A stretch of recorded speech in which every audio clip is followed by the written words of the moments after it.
ओम नमो भगवते वासुदेवाय. ओम नमो भगवते वासुदेवाय. ओम नमो भगवते वासुदेवाय. ओम ज्ञानाय नमः. सार्थ ज्ञानेश्वरी, दिवस 220. अध्याय 10. विभूती योग सारांश. श्री गणेशाय नमः. 9व्या अध्यायात ज्ञानदेवांनी श्रोत्यांची स्तुती केली होती. या 10व्या अध्यायात ज्ञानदेव श्री गुरूंचे स्तवन करून अध्यायाला सुरुवात करत आहेत. ते म्हणतात की निर्मल अशा ब्रह्मज्ञानाचा बोध करून देण्यात चतुर, विद्यारूपी कमळाला विकसित करणारा आणि परारूप ज्ञानवाणीचा जो प्रमेय, अशा तुला नमस्कार असो. विश्वाच्या पालनकर्त्या, मंगलकारी रत्नांचा निधी असलेल्या, श्रेष्ठ ज्ञानवंताचे इप्सित असलेल्या तुला वंदन असो. शैव संप्रदायातील श्रेष्ठा, तू ज्याच्यावर प्रीती करतोस तो जीव असूनही ईश्वरा समान होतो.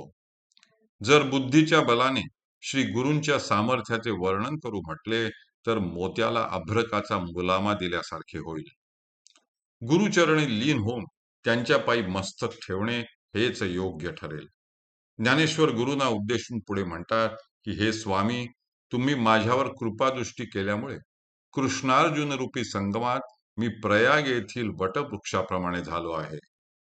ब्रह्मविद्येमध्ये श्रेष्ठ आणि सकल शास्त्रांचे विश्रांती स्थान अशी जी अध्यात्म विद्यारूप भगवद्गीता, ती मी ओवी रूपाने वर्णन करावी असे सामर्थ्य आपण मला दिलेत.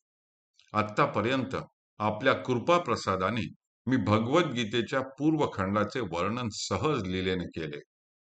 गीतेच्या सर्व अध्यायांमध्ये जरी ब्रह्मतत्वाचे वर्णन केलेले असले तरी काही अध्याय ब्रह्म जाणून त्याचे प्रतिपादन करतात, काही अध्याय ब्रह्माचे स्थान दाखवितात आणि काही अध्याय ब्रह्म जाणण्यास गेले असता आपल्या जाणत्या गुणांसह ब्रह्मरूपच होतात. पण गीतेचा 9वा अध्याय असा आहे की त्याचे वाणीने वर्णन करताच येत नाही. असा तो अध्याय समजावून सांगणे हे अनुपमेय कार्य माझ्या हातून पार पडले. ते केवळ आपल्या सामर्थ्याच्या प्रभावानेच पार पडले. आता ज्ञानदेव गीतेचा दुसरा भाग सांगणार आहे. ओवी बंधातले हे गाणे रस आणि साहित्य सौंदर्य यांनी सुशोभित असे आहे.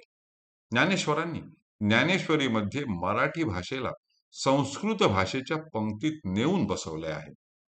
सर्व जगताचा गुरु श्रीकृष्ण अर्जुनाला काय सांगत आहे ते निवृत्तीदास ज्ञानेश्वर मराठीमध्ये सांगत आहेत.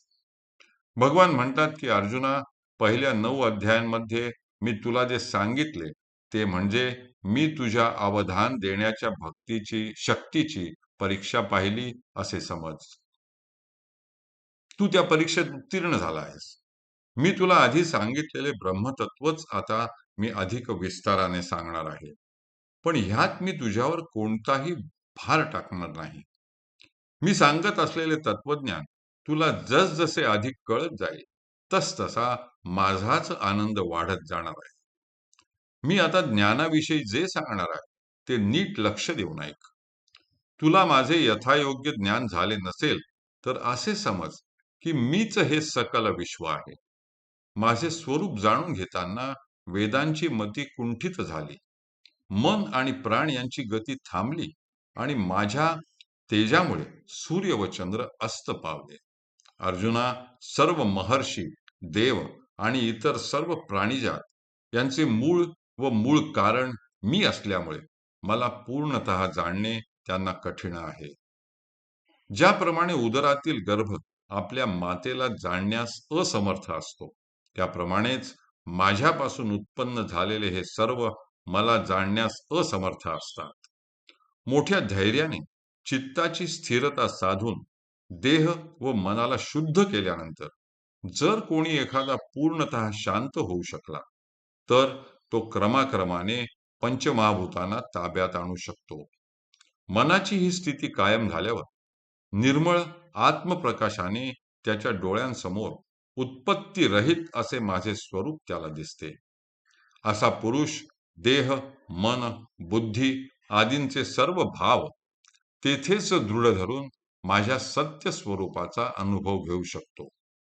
असा पुरुष या संसारात निर्लेप राहतो आणि पापवासना त्याला सोडून जातात.